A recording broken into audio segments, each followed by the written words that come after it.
नमस्ते। मैं हूं नवीन चौधरी और हम लोग जो पिछले कई दिनों से एक सीरीज चला रहे हैं कि कैसे हमारे दोस्तों ने कोरोना को जीता। आज इस सीरीज में मेरे साथ है विक्की मंडल जी।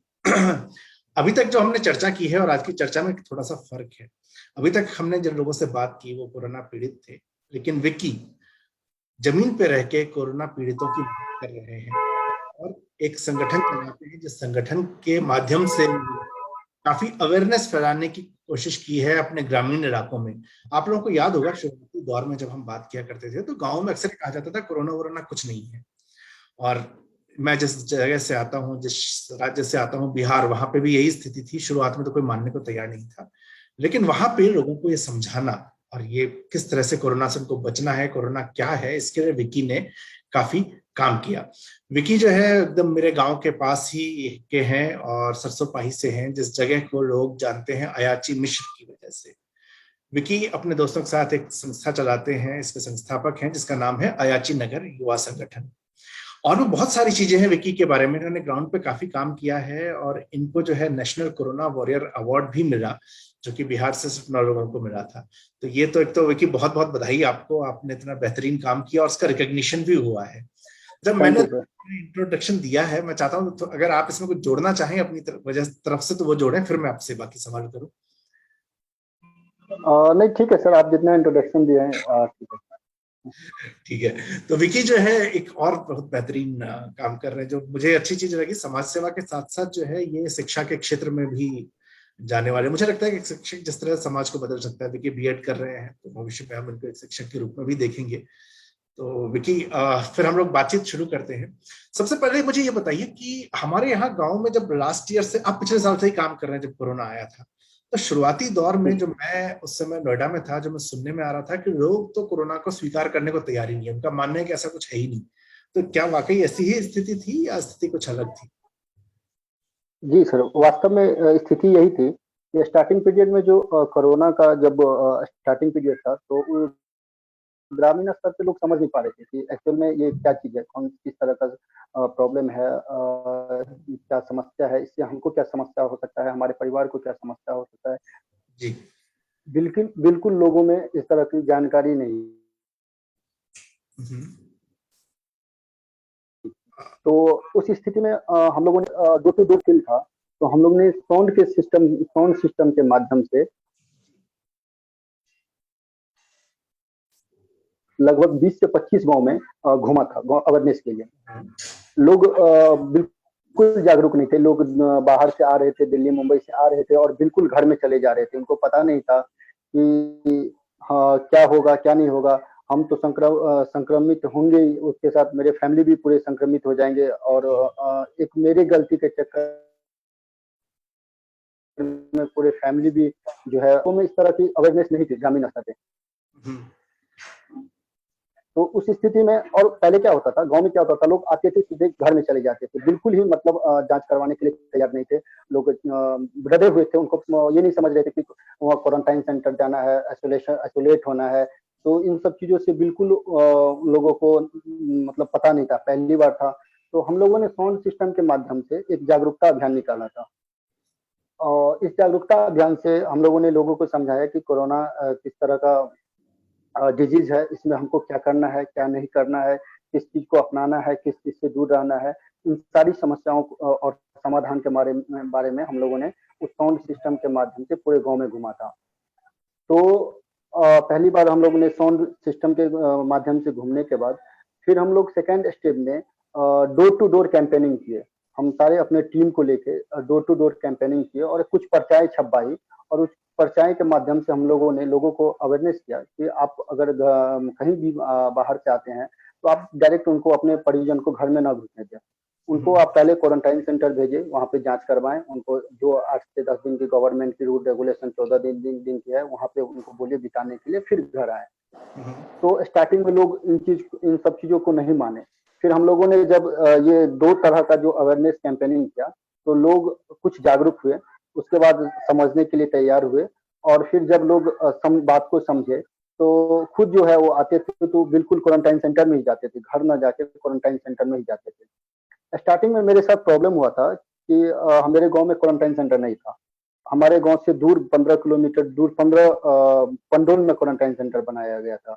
तो लोग उससे भी कतराते थे कि हम गांव से दूर 15 किलोमीटर दूर 14 दिनों के लिए क्वारंटाइन सेंटर नहीं जाएंगे, वहाँ समस्याएं होगी, खाने की समस्या होगी, बहुत तरह समस्याएं को सामना करना पड़ेगा, इसलिए हम नहीं जाएंगे। तो इस स्थिति में हम अपने गांव के मुखिया जो राम बहादुर चौधरी हैं, हम लोगों ने उनसे बात किया कि सर क्यों ना हम लोग एक वीडियो से या सीओ से बात करके, और हमारे यहाँ तो हाई स्कूल है, कॉलेजेस हैं, तो वहाँ पे क्वारंटाइन सेंटर बनाया जाए और जो भी हमारे गांव से 10-20 गांव कनेक्ट हैं, वहाँ के लोगों को रहने खाने की व्यवस्था ऐसे क्वारंटाइन सेंटर यहीं बना दिया जाए, ताकि लोग में जो डर है कि हम बाहर जाएंगे तो समस्या का सामना जो करना पड़ेगा तो वो दूर हो जाएगा। तो हम लोग के मुखिया जी काफी कोऑपरेटिव थे और उस समय कोरोना के समय में भी काफी कोऑपरेट किए थे। उन्होंने तुरंत बिना हिचकिचाहट के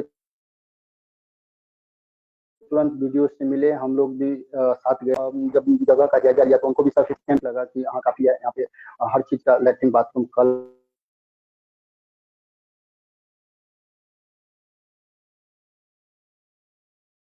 हर चीज रहने का सब कुछ व्यवस्था है। दोनों को क्वारंटाइन की यहाँ पे भीड़ काफी ज्यादा बढ़ने लगा, तो फिर कॉलेज कॉलेज को भी क्वारंटाइन सेंटर में बदला गया, सर सफाई कॉलेज को। तो फिर एक ऐसा माहौल पैदा हो गया कि लोग में बिल्कुल डर नहीं रहा, और जब भी बाहर से आते थे हमको एक कॉल घुमाते थे कि भैया हम आ रहे हैं, हमको कहाँ जाना है, कॉलेज जाना है या हाई स्कूल पे जाना है या संस्कृत महाविद्यालय पे जाना है, कहाँ जाना है। तो सीधे हम लोग से बात करते थे, क्योंकि एक ऐसा माहौल बन गया कि जो भी क्वारंटाइन सेंटर में रहते थे वो लाइव करके बताते कि हमको खाने की व्यवस्था बढ़िया है, हम लोग को रहने की व्यवस्था, यहाँ कोई चीज का दिक्कत है। तो बाहर के लोग भी जानने लगे कि अब हम परिवार से ना मिल सीधे हम क्वारंटाइन सेंटर में ही जाएं और परिवार को भी बचाएं, अपने समाज को भी बचाएं और खुद को भी बचाएं। फर्स्ट स्टेप में मेरा हम लोग का ये रहा, जो अवेयरनेस सीधे क्वारंटाइन सेंटर। बहुत बढ़िया जी। बीच में मिले न कि समाज के साथ घुले मिले। जी। अच्छा, मुझे एक बात बताएं, आप लोग जब ये गांव में जा रहे थे, क्योंकि अब ये तो बीमारी के अंदर कहीं ना कहीं दूरी बनाए रखना और ये सारी चीजें बड़ी महत्वपूर्ण है, लेकिन गांव के लोग उस बात को समझ नहीं रहे, तो इसके लिए कहीं ना कहीं आपको ग्राउंड पे उतरना था, आप उतरे। और जब आप डोर टू डोर कैंपेन की बात कर रहे हैं तो वो थोड़ा सा रिस्की भी था, तो उस सिचुएशन में आपने कैसे इंश्योर किया कि आपकी टीम भी सेफ रहे, क्योंकि जो काम कर रहे हैं उनका सेफ रहना भी उतना ही महत्वपूर्ण है। जी जी। तो सर इस सिचुएशन में सबसे पहले हम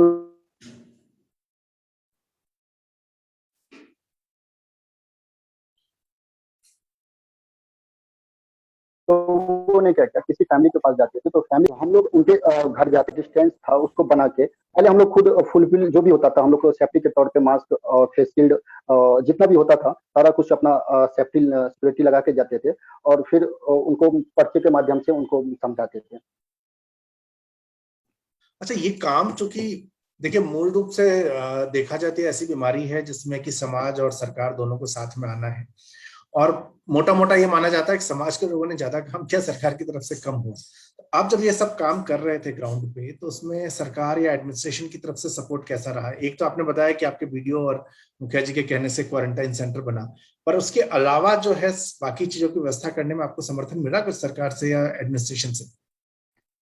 सर स्टार्टिंग में जो सर जो स्टेम था उसमें ज्यादा कुछ मतलब ये नहीं होता था, किसी को अगर कोरोना हो भी जाता था तो रिकवरी आसानी से 14-15 दिनों के गांव के लोगों में कुछ ऐसा समस्या आया नहीं कि ज्यादा मुझे हाई लेवल एडमिनिस्ट्रेशन का कुछ सहायता लेना पड़ा। तो ब्लॉक लेवल पे हम लोग को जो भी सहायता लेना चाहिए था, मिलना चाहिए था, वहाँ के मुझे वीडियो, स्थानीय मुखिया राम बहादुर चौधरी और थाना अध्यक्ष अनुज कुमार, इन तीनों का काफी सपोर्ट मुझे मिला। तो अभी की क्या स्थिति है? अभी इस बार तो जो सेकेंड डे आया है उसमें स्थिति बहुत ज्यादा खराब हो गई है, बहुत जगह हॉस्पिटल बेड्स और ऑक्सीजन वगैरह कमी आ रही है, तो आप अभी अपने एरिया में किस तरह सारी समस्या को देख रहे हैं? स्थिति ऐसी ही है या कुछ अलग है? सर देश की स्थिति तो वास्तव में बहुत ज्यादा खराब है, लेकिन ग्रामीण स्तर पे अब क्या कहा जाए, ईश्वरीय कृपा है मुझे नहीं पता, लेकिन गांव में इतने शादी विवाह मुंडन होने के बावजूद भी गांव अभी भी बचा हुआ है। गांव में अभी भी किसी तरह का उस तरह का सिचुएशन पैदा नहीं हुआ है। अभी भी हमारे दो कोविड सेंटर हैं मधुबनी जिला के अंतर्गत, एक रामपट्टी कोविड सेंटर और एक झंझारपुर कोविड सेंटर। पूरे जी। जिला में ये दो कोविड सेंटर सर ऐसे हैं कि बिल्कुल ही बहुत अच्छे तरह से, बहुत अच्छा मैनेजमेंट है इनका, बहुत हाँ, अच्छे तरीके से जो भी कोविड पेशेंट जा रहे हैं रिकवर होकर आ रहे हैं। और उम्मीद से ज्यादा पेशेंट अभी तक नहीं हुआ है कि उनको कहीं बाहर रहना पड़े या फिर हाँ। गेट पे रहना पड़े। तो अभी सफिशियंट, अभी हम लोग सेफ हैं गाँव में से। अभी मतलब ऐसा कोई जैसे कमी आ रही है ऑक्सीजन की, कहीं पे बेड नहीं मिल रहा, वो सब दिक्कतें अभी नहीं आई हैं अपने को? मधुबनी डिस्ट्रिक्ट में सर नहीं है, दरभंगा डिस्ट्रिक्ट का केस मेरे पास आ रहा है सर। हाँ, जैसे कि हाँ। एक हम कोविड हेल्पलाइन बिहार करके ग्रुप बनाए हैं, जिसमें जी। बिहार के लगभग 20 social activist, active social activist को हम लोग उसमें हमने ज्वाइन किया है। तो हम्म। देख रहे हैं कि दरभंगा डिस्ट्रिक्ट में थोड़ा ज्यादा प्रॉब्लम है, पटना का तो प्रॉब्लम है ही, लेकिन हाँ, नाम बिहार के नाम से ग्रुप है, लेकिन बिहार के नहीं पूरे भारत में जहाँ भी केसेस आ रहे हैं उस ग्रुप में हम लोग उनको सॉल्व कर रहे हैं।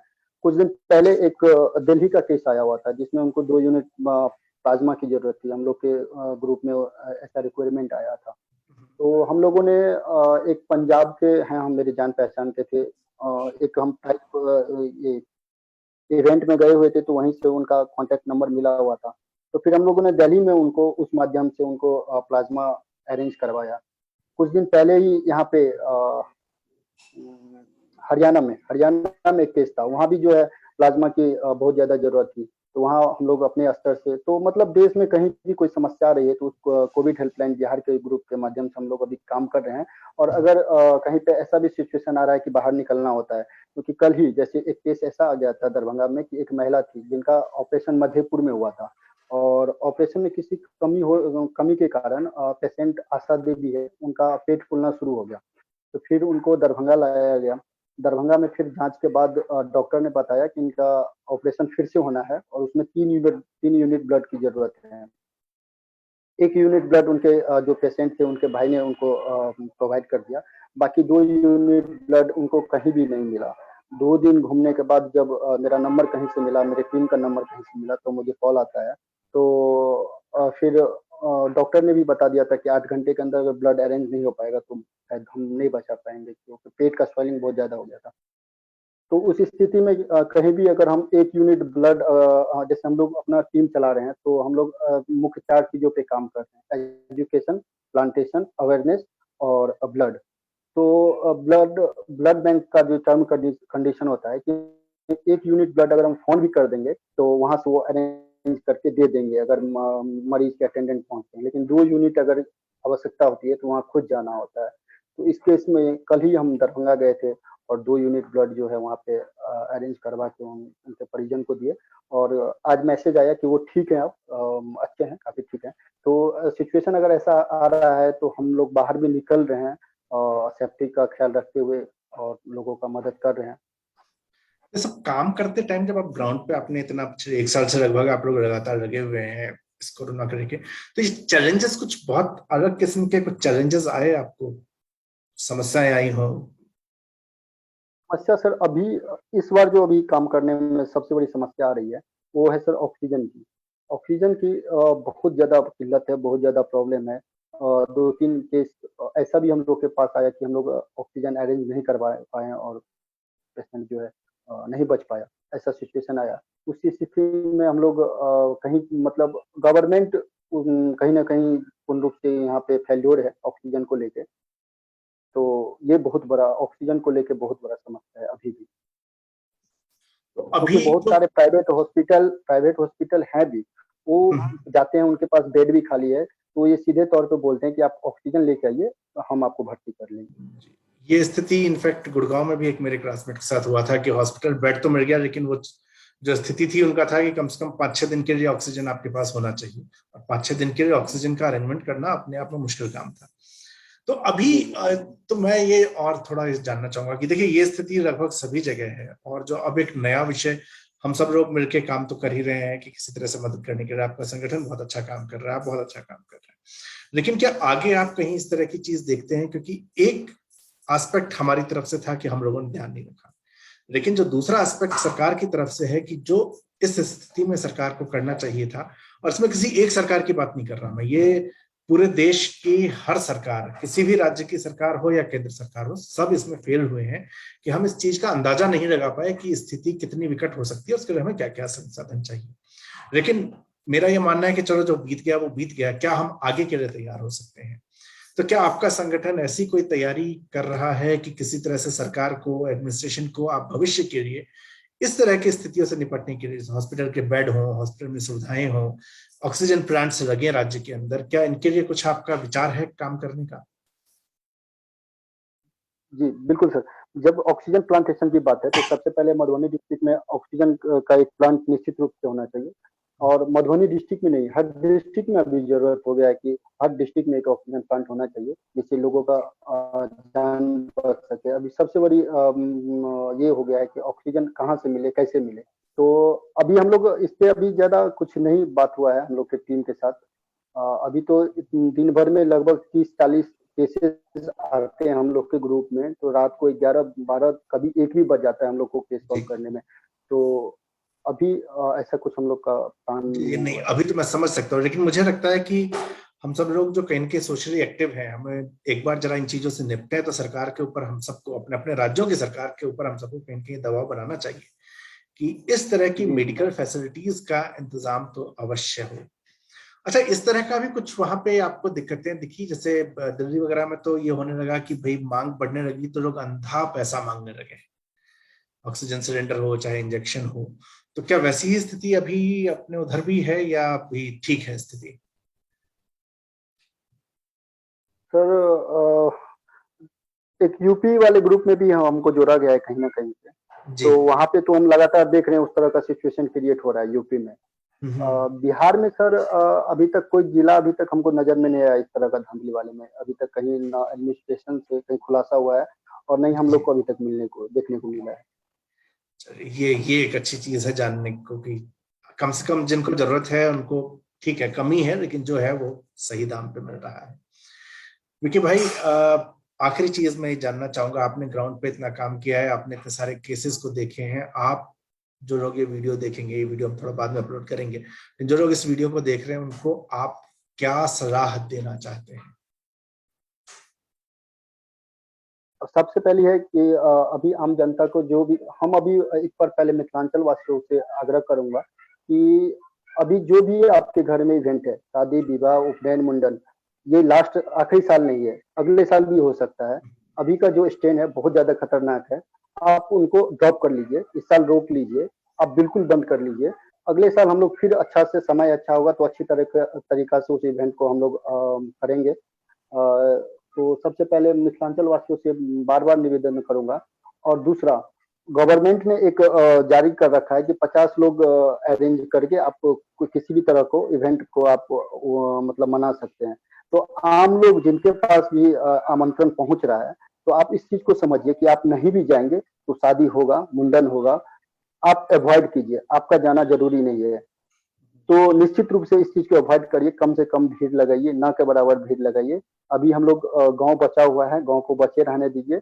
और बस यही हम रिक्वेस्ट करूंगा गांव के लोगों से, ये आपने क्योंकि हम बहुत गांव सही। में ज्यादा काम करते हैं, जमीनी स्तर पे काम करते हैं और गांव में ज्यादा गांव घूम घूम के काम करते हैं। ना हम डिस्ट्रिक्ट लेवल पे काम कर रहे हैं, ना हम स्टेट लेवल पे काम कर रहे हैं। हम काम कर रहे हैं गांव में, 20-25 गांव जो हमारे पंडोल ब्लॉक के 3-4 पंचायत हैं उसमें हम काम कर रहे हैं। तो हम अपने गांव के लोगों से, जितने जो मेरा वर्किंग क्षेत्र है उसको मैं सभी से अपील करूंगा कि जो भी इवेंट है इस बार आप बिल्कुल ड्रॉप कर लीजिए, उसको हम अच्छी तरीका से अगले साल मनाएंगे। मैं पूरी तरह से सहमत हूँ। उस समय मुझे नहीं लगता, मैं खुद, मेरे चचेरे भाई की शादी थी, लखनऊ में हो रही थी और पूरी तरह से मैं तैयार था जाने के लिए, लेकिन जब स्थिति बिगड़ती गई तो चाचा जी से माफी मांगी नहीं गए। तो परिवार में हो रहा है, मतलब उस समय शादी हो रही थी, आ, करना आवश्यक था क्योंकि ये सारा स्ट्रेन अचानक उस 4-5 दिन पहले ही घटना शुरू हुआ था, तो शादी तो हुई लेकिन हमारे परिवार के बहुत लोग नहीं पहुंचे। और उसका कारण यही था कि हम लोगों को लगा कि भाई ये रिस्क नहीं लेना, जबकि तब तक तो सरकार की तरफ से ये 50 वाला आया नहीं था, ये अप्रैल की शुरुआती दिनों की बात है। तो ये विकी बहुत ठीक बात कह रहे हैं कि हमारे गांव अभी तक बचे हुए हैं। पिछले साल जब ये कोरोना फैला था, काफी हद तक हम लोग सुरक्षित रहे क्योंकि हमारे गाँव में स्थिति ठीक थी। गाँव के अंदर जो हमारी ये वास्तविकता हमें स्वीकार करनी पड़ेगी कि हमारे गाँव में अभी भी स्वास्थ्य सुविधाएं उस हिसाब से नहीं पहुंची हैं, और अगर स्थिति बिगड़ी तो ये स्थिति बहुत ज्यादा कठिन होगी। गांव से ही रास्ता दिखाने का समय है शहरों को। अगर कोई शहर से आ रहा है तो उनको क्वारंटाइन करें, अगर आपके साथ कोई फंक्शन है आप उसको आगे फॉरवर्ड करें, और जितना हो सके कोरोना से बचें। और विकी भाई बहुत बहुत धन्यवाद आपका यहाँ आने के लिए। साथ ही मैं लोगों को ये भी कहना चाहूंगा कि अगर आप मधुबनी दरभंगा जिले में हैं, आपको मदद की जरूरत है, तो विकी और उनका जो संगठन है दोनों पूरी तरह से कोशिश कर रहे हैं। ऐसा नहीं कि हर कोई सब कुछ ही कर सकता है, लेकिन जितना उनके हाथ में है उतना वो कोशिश कर रहे हैं। बल्कि मैं ये कहूंगा कि यदि आप मदद करना चाहते हैं तो आप भी विकी की टीम के साथ जुड़े, ताकि उनको जो है हाथ उनके बढ़े, वो उनकी भी एक पहुंच बढ़े, ज्यादा लोगों तक पहुंचने के लिए वो मदद पहुंचा सके। क्योंकि विकी और उनके जो साथी लोग हैं, सिर्फ कुछ लोग 15, 20, 50 लोगों के अंदर ये काम नहीं हो सकता। अगर हमें समाज के लिए काम करना है तो एक बड़ी संख्या चाहिए। तो इसके लिए भी आप विकी से जुड़ सकते हैं। विकी, आपसे जुड़ने के लिए कोई तरीका है? किस तरह से लोग आपसे कांटेक्ट करें? सर फेसबुक पेज है अयाची नगर युवा संगठन के माध्यम से, वहाँ भी मुझे वो मैसेज इनबॉक्स कर सकते हैं। और मेरा अपना पर्सनल आईडी भी है विक्की मंडल के नाम से, तो वहाँ से भी लोग जुड़ सकते हैं, और दोनों तरीका है। और सर एक और मैं लास्ट मैसेज अपने गांव के लोगों को देना चाहूंगा कि अभी जो हम देख रहे हैं, आपको सबसे ज्यादा जरूरत चीज है, आपको अगर कोरोना से बचना है तो 2 चीज कर लीजिए। सबसे पहला चीज है कि आप वैक्सीनेशन करवा लीजिए, जो भी गवर्नमेंट के रूल के हिसाब से है 4+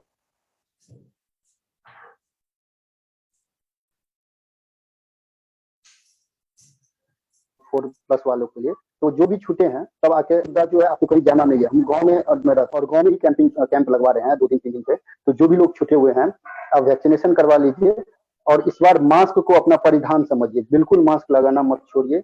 ये 2 चीज गांठ बांध लीजिए कि वैक्सीनेशन करवाना है और मास्क लगाना है, सब कुछ ठीक रहेगा, समय अच्छा होगा ही 100%। ये जिसका सूर्योदय हुआ है उसका अस्त होना तय है, हम लोग फिर से उसी समय में लौटेंगे, ये निश्चित है।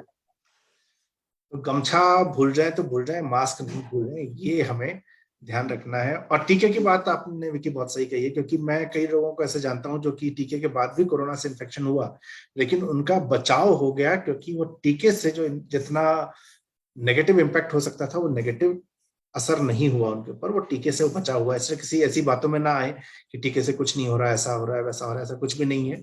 टीका लगवाइए और मास्क पहनिए। धन्यवाद विकी, और मैं बहुत साधुवाद, आप बहुत अच्छा काम कर रहे हैं ग्राउंड पे, और आप इस तरह के काम को करते रहिए। आप जैसे लोगों की समाज को और ज्यादा जरूरत है, और मैं चाहता हूँ ज्यादा से ज्यादा लोग आपके साथ जुड़े, आपका हाथ बटाएं। और फिर हम लोग, फिर मौका मिलेगा हम लोग फिर बात करेंगे कभी किसी और विषय पे, और फिर मुलाकात होती है। बहुत बहुत धन्यवाद। Thank you sir.